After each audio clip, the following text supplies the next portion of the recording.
요한복음 1장 2장 많이 읽어오셨나요?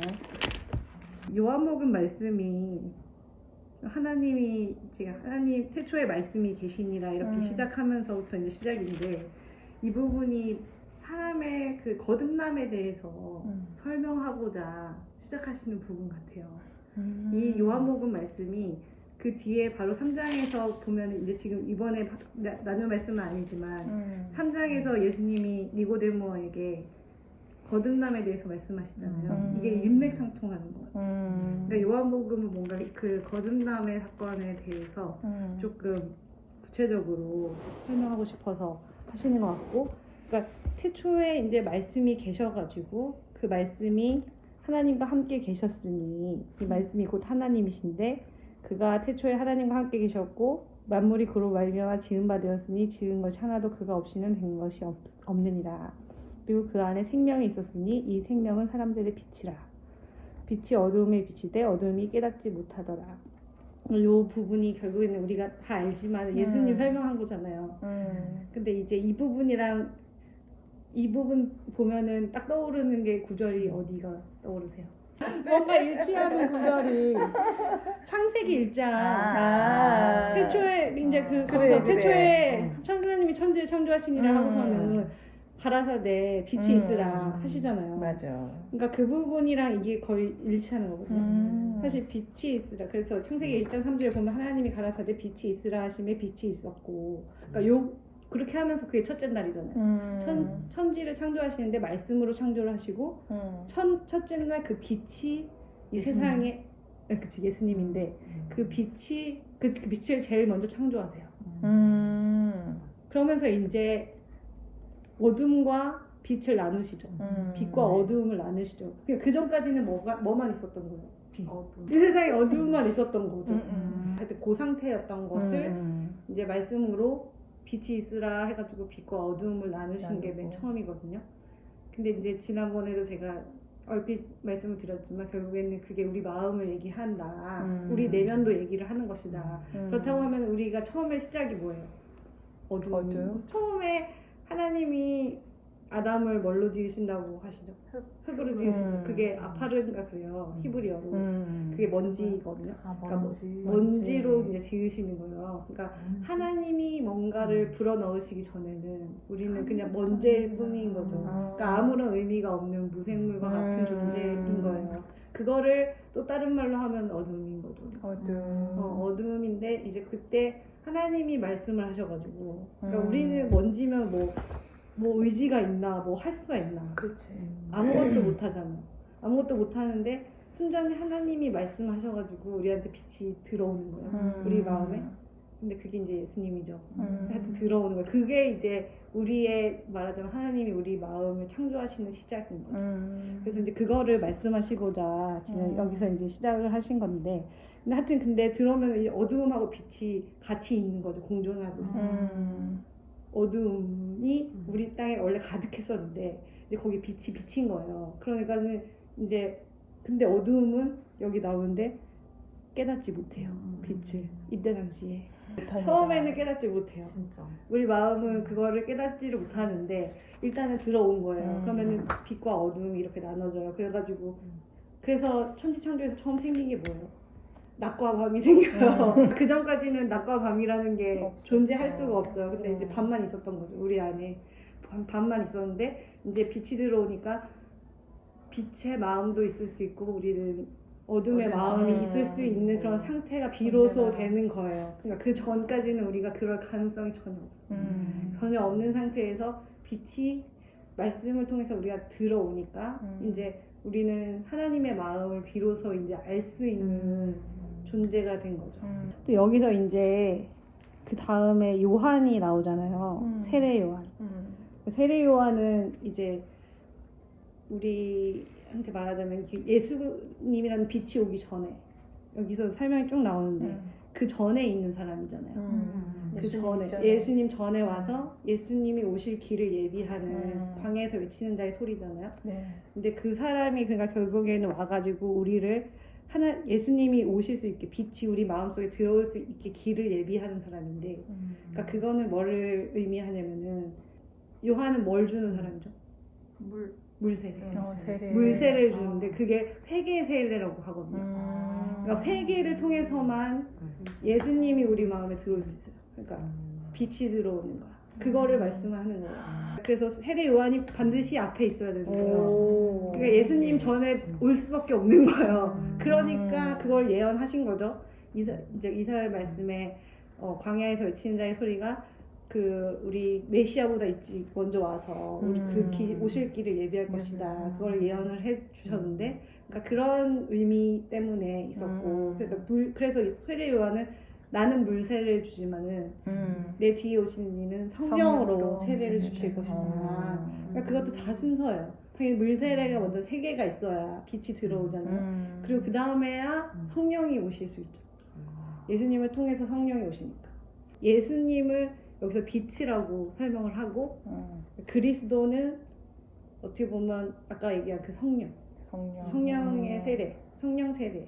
그러니까 그 부분을 말씀하시고 싶은 거예요. 그래가지고 빛과 그 성령님이 오시면은 이제 우리가 하나님을 알게 되는 거죠. 알게 되는. 그리고 그 뒤에 이제 볼까요? 10절에 보면은 이제 그가 세상에 계셨으면 세상은 그로 말미암아 지은 바 되었을 때, 역시 예수님 얘기하는 거고 말씀.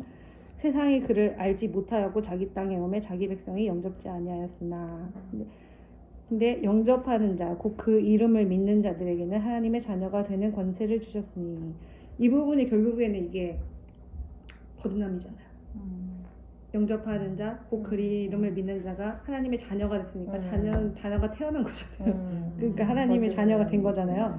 근데 이제 영접한다는 거랑 그 이름을 믿는 자가 같은 말이에요. 여기서 곧이라고 돼 있잖아요. 그러니까 영접하는 것이 결국에는 그 이름을 믿는 거예요.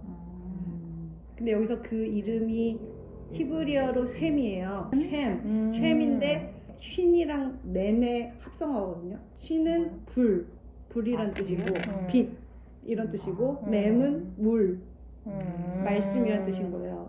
예수 그리스도 자체가 이름인 거예요. 그러니까 그 이름을 믿는 자들에게라고 돼 있긴 한데 그 이름이 사실은 예수 그리스도 자체예요.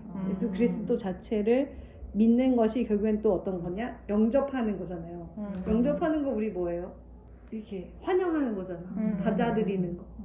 그러니까는 그 뜻이 결국에는 빛과 물이 예수님이 여기서 처음에 얘기한 빛이라는 게 우리 마음 가운데 들어오는 그 사건, 그걸 얘기를 하는 거예요. 우리가 그 부분에 대해서 영접하는 자, 그 이름을 믿는 자 이렇게 하면은 그냥 예수 그리스도를 영접합니다 이렇게 하면 이제 되는 것처럼 이렇게 우리가 알고 있는데, 사실은 여기에서 말씀하시는 거는 진짜로 세례 요한의 그 물세례 회개를 통해서 예수님이 실제로 우리 마음 가운데 들어오시는 그 사건을 지금 이거는 얘기를 하는 거예요. 영접하는 자. 들어오는. 네네네. 그게 실체라는 게 되게 중요해요. 그냥 머리로 믿는 게 아닌 거죠. 머리로 그냥 들어오는 게 아니라 진짜 이 마음 깊숙이 그 부분으로 들어오는 걸 얘기하는 거고, 그래서 영이 다시 태어나는 사건이라고 하는 거죠. 그러니까 결국엔 태어난 다음에는 뭐예요? 갓난아기 전. 그쵸. 갓난아기 전. 처음에는 갓난아기잖아요. 그러니까 그 단계에서 이제 점점 자라는 거잖아요. 그러니까 하나님은 그걸 항상 연속성으로 생각하시는 거예요. 그냥 딱 잘라서 이렇게 이제 물론 구분도 하시는데 결국에는 이게 사람이 이렇게 자라나 듯한 그 과정 중에 이렇게, 근데 사람이 그러면은 갑자기 뭐 허물을 벗듯이 갑자기 커지는 건 아니고 이게 이렇게 서서히 자라는 것처럼 이제 믿음도 이렇게 서서히 자라나는데 분명히 어떤 전환점은 있죠. 하나님이 딱 중요하게 생기는 요점들 있잖아요. 애굽이 어두운 거죠. 애굽이 어두움이면 홍해를 건너는 사건 있잖아요. 그리고 시내산에서 말씀 받는 사건 있잖아요. 그리고 광야를 40년 돌잖아요. 그러고서는 요단강을 건너잖아요. 그리고 여리고성을 부수고 아이성을 함락하고 그 다음에 가나안 7족속을 물리치는 사건이 일어나잖아요. 그러니까 이게 다 어떤 과정 중에 다 있는 건데, 그게 하나하나 되게 그 큰 전환점은 홍해를 건너는 사건하고 요단을 건너는 사건이 되게 큰 사건 중에 하나고, 그러니까 그게 다 일곱절기하고도 연관 있고, 그러니까 결국에 하나님이 거쳐가라는 그 시간들이다. 근데 결국에는 자기가 그러면 어느 지점에 와 있는지를 돌아볼 필요가 저는 있다고 봐요. 그러니까 자기가 어떤 지점을 내가 지나가고 있구나. 그거라도 알게 되면은 내가 그러면은 여기서 이렇게 나가면 되겠구나. 약간 그런 게 생각이 되잖아요. 결국에는 자기가 돌아보면 쭉 알게끔 되잖아요. 근데 이제 하나님 말씀은 멈추지 말라는 거죠. 어쨌든 안식에 들어갈 때까지. 안식이 결국에 그러니까 하여튼 일곱째 날에 그 안식에 들어가기 전까지는 멈추지 말고 계속 가야 되는 것 같아요. 아까 전에 그 창세기 1장 3절에서 하나님이 가라사대 빛이 있으라 하심에 빛이 있었고, 그러니까 그 부분에서 빛이 있어야지만 우리가 모든 사물을 볼 수가 있잖아요. 빛이 없으면은 깜깜해가지고 아무것도 볼 수가 없어요. 그러니까 결국에 하나님도 빛이 없으면 볼 수가 없는 거죠. 그래서 빛은 결국 하나님을 볼 수 있는 빛을 우리 마음에 심어 주신다는 뜻인데, 그 전까지는 하나님을 우리가 인식을 해도 결국에는 하나님을 인식하는 게 아니에요. 참 하나님으로 인식하는 게 아니에요. 하나님을 그냥 예를 들어 부처님과 비슷하게 인식하고 있는 거죠. 우상같이 그냥 인식하고 있는 거잖아요. 그러니까 말만 하나님이고 내가 이 성경에 나오는 하나님을 믿는다고는 하는데 그 참 하나님을 인식을 못 하는데, 그 빛이 들어와야지 내 안에서 하나님이 이제 하나님으로, 참 하나님으로 보이기 시작하고 하나님을 제대로 볼 수 있는, 그래서 그게 이제 시작인 거고. 근데 이제 당연히 갓난아기이기 때문에, 처음에는 갓난아기이기 때문에 하나님 말씀을 항상 따를 수가 없어요. 우리가 그랬잖아요. 처음에는 사실 솔직히 우리가 신앙이 부족할 때 그런 이제 전적인 은혜로 하나님이 사실 주시는 게 이제 거듭남이라고 할 수 있는데, 뭔가 자기가 육체적으로 경험하기 어려운 뭔가 영적인 그런 약간 그런 상태인 거죠. 하나님이 주시는 평강 같은 그런 걸로 누리는 상태를 하여튼 하나님이 그때 처음에는 경험하게 하시는 것 같아요. 그게 궁극적으로 내가 주고 싶은 이제 너와 나와의 그런 연합된 하나님 나라가 너의 안에서 충만히 이루어지면은 그런 걸 네가 경험할 수 있는 상태가 된다는 거를 처음엔 보여주시는데, 근데 그거는 이제 은혜로 처음에는 막 이제 값없이 주시는데, 근데 그 다음부터는 광야에 가게 되는데, 광야가 결국에는 아직 그 어린아이 상태, 두 주인을 섬긴다 그랬나? 두 주인을 섬기지 말라고 야고보서에 나오잖아요. 근데 그 말씀이 결국에는 그때는 두 주인을 섬기는 상태랑 같은 거예요. 그러니까 마음에 육신의 생각이 아주 커요. 아직 크고, 성령의 생각도 이제 할 수는 있는데 아직 그거를 잡기에는 너무나도 아직 어리고 저주로 지금 이제 조금씩 성장해 나가는 단계이기 때문에 아직은 그게 자기를 충만히 지배할 수 없는 상태. 성령의 말씀을 듣기는 하는데 아직 그 말씀을 내가 따라서 살기는 너무 힘든 상태.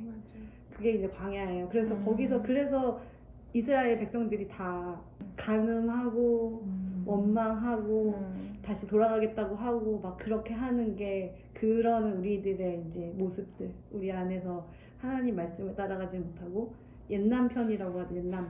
옛남편이 애굽을 그리워하면서 그게 더 좋다고 막 하는 그런 상태.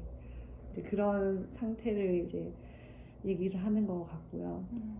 근데 이 부분에 대해서 저도 그게 처음에 아까 얘기한 것처럼 우리가 어두움에서 시작하고 아파를 먼지에서 시작하고 지금 그런 상태잖아요. 밤이고 우리 마음이 밤이고 이런 상태인데, 근데 결국에는 아담이 선악과를 먹잖아요. 하나님이 우리 인간 자체를 어둠으로 창조를 하신 거죠. 처음부터 그냥. 그러니까 먼지로 창조했다는 게 그 뜻인 것 같아요. 먼지로 창조했기 때문에 이제 그 상태인데, 결국에는 지금 이 아담과 하와가 선악과를 선택함으로써 자기의 그 실체가 드러났다고 봐야 돼요. 실체가 드러났어. 그러니까 이제 그 드러나면서 이제 아담과 하와가 하는 처음 행위가 결국에는 숨기도 부끄러워서? 하고 하나님이 두려워해서 숨기도 하고 그 다음에 무화과 나무 잎으로 자기 가리려고 하잖아요. 그래서 결국에는 자기의 그 부분들, 이제 부끄러운 부분이라고 하는데 결국에는 자기가 죄인이고 아파르 먼지고 어둠이라는 거를 깨달으니까 그 행동을 한 거거든요. 근데 깨닫기 전에는 못 하잖아요. 그러니까 대부분의 사람들은 깨닫지 못해요. 세상 사람들은 깨닫지 않아요. 내가 어둠이라고 생각 안 하거든요. 네, 그러니까 생각을 안 하는데 그 깨닫게 되는 게 아까 얘기한 물세례, 회개예요. 그러니까 회개는 되게 다른 그런 이제 우리 행위를 자꾸 지칭하기도 하지만 그게 아니라 그런 그 상태에 있기 때문에 우리가 당연히 나오는 그냥 행위일 뿐이잖아요. 어둠이기 때문에 나오는 행위잖아요. 그러니까 그 어둠이라는 거를 깨달아야만 빛이 들어온다. 빛이 들어오고 하나님 볼 수 있게 되고 그제서야 하나님을 알 수 있는 존재가 된다. 라는 거죠. 성경 말씀에서 세 가지로 사람을 얘기하잖아요. 영과 혼과 몸으로. 다 그렇게 분리해서 얘기해요. 우리가 구원받으면 거듭나면은 뭐가 어떻게 되는 거죠? 성령으로 인해서 우리 영이 살아나는 거잖아요. 성령이 오시잖아 우리한테. 성령이 바람처럼 눈에 보이지 않는데 성령이 그 니고데모한테 하신 말씀 있잖아요. 바람이 임의로 불매고 이렇게 하면서 이제 바람처럼 성령이 임하시니까 영과 혼과 몸 중에 영이 살아나는 거예요. 영이 죽어 있었는데 우리의 영이 있는데 영이 죽어 있었는데 성령께서 오시기 때문에 영이 살아나는 거예요. 그러니까 제일 먼저 변화되는 거는 영이에요. 영이 먼저 태어난 새로. 그래서 이제 그거부터 시작해가지고 근데 이제 그게 끝이 아닌 거지. 예수님 하나님을 원하시는 거는 우리의 혼과 몸까지 살아나길 바라시는 거야. 그러니까 그것들이 이제 차근차근 다 변해가기를 하나님 바라시는 거야. 그러니까 우리의 혼을 성령에 의해서 시스템이 작동되는. 그러니까 하나님은 근원을 바꾸길 원하시는 거지. 우리가 보통 율법주의자라고 하는 거는 다른 게 아니라 영은 그대로 내 생각대로 그냥 가지고 있으면서 바깥으로 나오는 행동만 바꾸려고 하는 게 이제 율법주의인 거죠. 근데 하나님은 항상 그래서 심중을 본다. 나는 사람의 외모를 보지 않고 심중을 본다는 말씀을 하시잖아요. 그게 결국에는 사람들은 몸의 그 어떤 몸적인 바깥에 나오는 행동이나 약간 그런 거를 단순히 고쳐보려고 자꾸 하는데 하나님은 그걸 보시는 게 아니라 이 우리의 심중의 영의 상태에 실제로 그 성령에 의해서 우리가 작동되고 있느냐 그것만 되게 중요하게 생각하신다는 거죠. 그게 결국에는 내 본질이 바뀌는 건데 그거는 은혜밖에 없다. 그러니까 하나님이 하실 수밖에 없다. 그러니까 우리가 그냥 어둠의 상태일 때 하나님한테 반역하고 있을 때 하나님이 보시기에 하나도 좋은 것도 없고 선한 것도 없고 그냥 그저 죄인이었을 때 하나님 예수님 오셔가지고 우리를 위해 죽으셨잖아요. 그거랑 똑같이 우리가 그냥 어둠인데 정말 못하는데 그냥 하나님이 전적인 은혜로 그냥 하나님이 하시는 거잖아요. 그래서 또 다시 얘기하면은 회개도 우리가 못해요. 회개도 하나님 회개의 마음을 부어주셔야만 할 수 있는 거잖아요. 이제 세례 요한은 나는 회개의 세례를 주는 거고 물 세례를 주는 거고 중요한 거는 예수 그리스도가 우리 안에 오시는 게 그게 핵심인 거잖아요. 이제 하나님이 이렇게 하시고 이제 2장으로 넘어갈게요. 그 가나의 혼인잔치 얘기가 나오는데 이것도 마찬가지로 아까 얘기한 것처럼 뒤에 이제 3장에 나오는 그 거듭남의 얘기를 하시고 싶으신 것 같아요. 그러니까 2장에 지금 가나의 혼인잔치 나오잖아요. 이게 결국에 물이었던 거를 포도주로 바꾸시는 사건이잖아요. 그러니까 완전히 이거는 변화가 될 수 없는 사실 말이 안 되는 새로운 거를 완전히 새로운 것으로 만드시는 그 사건이잖아요. 포도주가 이제 모자라게 되니까 예수님의 어머니가 이제 예수께 이제 포도주가 없다. 그러니까 나와 무슨 상관이 있습니까? 내 때가 아직 이르지 못했습니다. 라고 하는 지금 이 부분인데, 그러니까 이게 아직 그 뭔가 준비가 덜 돼 있다는 거죠. 그 사람이. 그러니까 만약에 이게 사람의 그 거듭남이라고 한다면 아직 그 때가 아직 이르지 못했다. 근데 이제 예수님 이제 어머니가 하인들한테 말해가지고 무슨 말씀하든지 그대로 하라. 그렇게 하고 그 항아리가 이제 6개가 이제 놓이잖아요. 숫자 6이라는 게 그 부족한 그거거든요. 바로 한 7개가 이제 완전수인데 그 중에 1개가 이제 없는 상태인 거예요. 지금 없는 상태. 그게 육신을 얘기하는 거 666에서의 그 6이에요. 하나님 보시기에는 6은 되게 아직 불완전하고 지금 육신에 그게 매여 있는 그 존재를 나타내는데 그게 근데 항아리 아구까지 채우라는 게 그게 가득 찬 거예요. 그거의 의미는 모든 사람이 다 그런 상태긴 한데 육신의 상태긴 한데 이 사람은 깨달은 거예요. 내가 육신의 상태구나. 내가 육신의 종이구나. 지금 육신에 매여가지고 아무것도 하나님을 볼 수 없고 말하자면 내가 지금 상태로서는 하나님을 만날 수가 없는 하나님의 구원을 받을 수 없는 존재구나. 이거를 이제 아구까지 꽉 찬 거예요. 이제 아구가 꽉 6개가 다 꽉 찰 때까지만 그래야지만 우리가 이제 회개가 되는 거예요. 깨닫게 되는 거죠. 그래서 이제 그러면은 이게 아주 맛 좋은 포도주가 이제 되는 거잖아요. 바로. 근데 그것도 종들만 아는 거죠. 그 사람들은 모르는데 그거를 그 일을 행한 그 종들만 아는. 떠서 갖다 줘라 그랬는데 사람들이 오 이거 포도주 맛있는데 막 이렇게 하니까 이제 알게 된 거죠. 그러니까 자기한테 근데 이게 어떻게 해서 이렇게 됐는지를 딴 사람들은 몰라. 세상 사람들은 모르고 모르지. 근데 그 일을 한 사람은 알게 되는 거예요. 그러니까 그게 결국에는 우리 하여튼 내면에서의 그 일인 거죠. 그러니까 누가 거듭났는지 솔직히 우리 바깥에서 판단할 수 없어요. 그 사람만 내가 그 하나님의 내가 얼마나 죄인인지 내가 하나님 앞에서 진짜 아무것도 할 수 없는 자라는 거를 깨닫고 이제 새 생명을 얻은 사람들은 알죠. 예수님이 어쨌든 처음 오셔가지고 우리한테 말씀을 주셨잖아요. 산상수훈이든 뭐든 막 진짜 제자들한테 말씀 많이 하셨잖아요. 그러니까 결국 그걸로 인해서 십자가의 죽음과 부활 사건이 그 뒤에 일어나요. 그러니까 그거를 이제 외부에서 일어나는 건 당연히 팩트고 이걸 우리 안에 일어난다고 생각을 해보세요. 그러니까 처음에 이제 하나님의 말씀을 우리가 성경 말씀이든 뭘로든 들어요. 그런데 이제 그게 우리한테 실제로 십자가의 죽음과 부활 사건이 우리한테 실제가 되는 거예요. 그러면은 우리가 거듭나죠. 거듭나고 나서 그 다음에 예수님이 그냥 가신 게 아니라 40일 동안 제자들한테 말씀을 계속 하세요. 나타나셔가지고 엠마오로 가는 제자들한테도 말씀하시고 뭐 이렇게 하여튼 모여있는 제자들한테 가서도 말씀하시고 근데 그 말씀을 하시니까 그 말씀이 광야에서의 말씀인데 십자가의 죽음과 부활이 말하자면 홍해를 건너고 이 사건이라고 하면은 그 뒤에 이제 광야에서 하나님이 만나를 주시는 사건인 거죠. 그 40일 동안 주세요. 예수님 말씀을 광야 40년. 네, 40년은 예수님은 40일 동안 우리에게 말씀을 주셔가지고 그게 이제 그걸 또 이제 연결 지으면은 성전에서의 떡상의 떡이에요.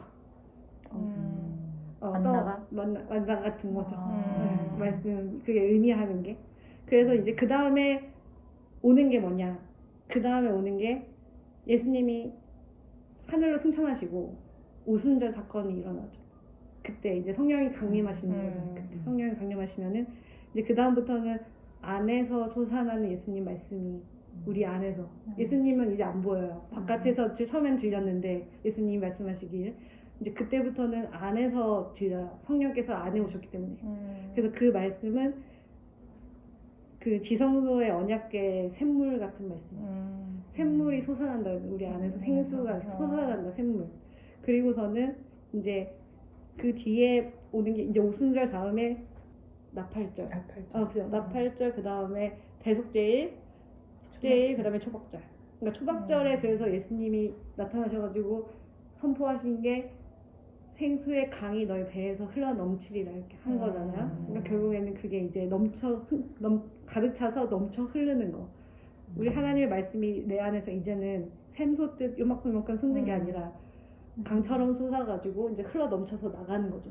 근데 그거를 이제 예표하시는 건데 결국에 하나님의 말씀이 결국에는 조금씩 우리 안에서 변해가는 거예요. 바깥에서 율법 말씀을 들렸다가 이제는 생명의 말씀으로 예수님이 주시는 말씀을 들었다가 이제는 내 안에서 솟아나는 말씀으로 나오시고 그 다음에는 마지막에는 강같이 흐르는 말씀이 되는 거.